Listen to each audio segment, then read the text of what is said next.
बिस्मिल्लाहिर्रहमानिर्रहीम। तोरी की तरकारी। इसमें मैंने 3 चमचे घी के डाले हैं। अब इसमें मैं डालूंगी प्याज।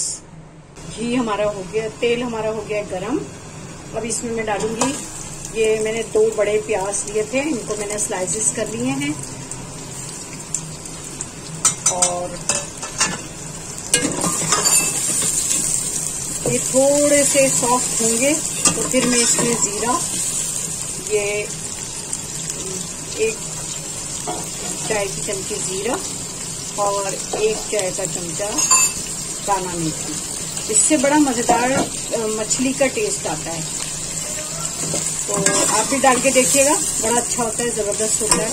मैं ज्यादातर सब्जियां जो हैं दाना मेथी में ही बनाती हूँ। तो थोड़ा सॉफ्ट हो जाए फिर मैं इसमें बाकी के मसाले डालूंगी। बस इतने हमने प्याज को करना है, ये इतना ही सॉफ्ट रखना है। अब मैं इसमें डालूंगी जीरा और दाना मेथी।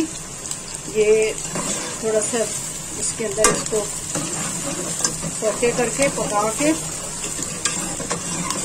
आज मैं थोड़ा सा डिफरेंट तरीके से बना रही हूँ। मैं लहसुन अदरक भी डाल रही हूँ, वरना मैं तोरी के सालन में लहसुन अदरक का पेस्ट नहीं डालती।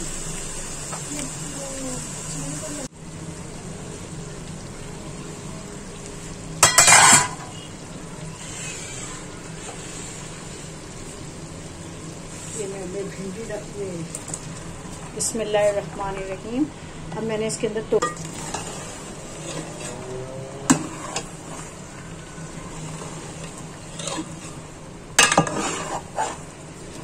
ये हल्की आंच पे जो है खुद ही ये पकेंगी और पानी छोड़ेगी, अपना तोरी अपना पानी छोड़ेगी और इसी के अंदर फिर ये गल जाएगी। अच्छा, मैं इसके अंदर अभी ये थोड़ी सी दही भी डाल रही हूँ।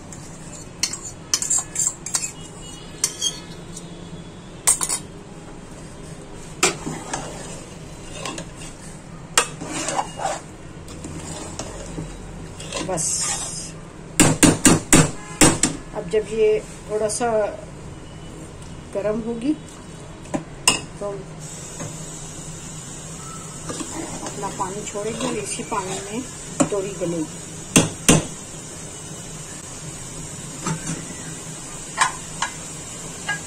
मैंने हल्की आंच रखी हुई है, हल्की आंच पे ये गलेगी और तोरी अपना पानी छोड़ेगी, जिसमें ये तोरी गल जाएंगी। उसके बाद फिर हम इसको आगे का प्रोसेस बताएंगे आपको।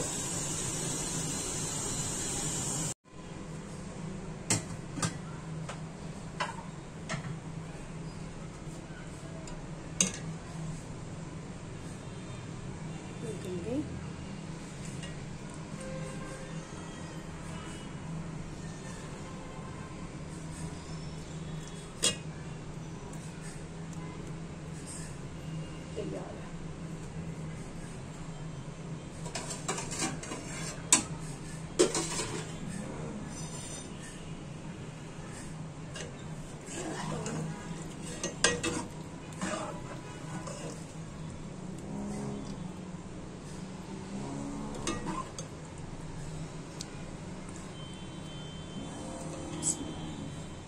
ये मैंने थोड़ा सा पानी भी डाल दिया था ताकि शोरवे के लिए ये रेडी है।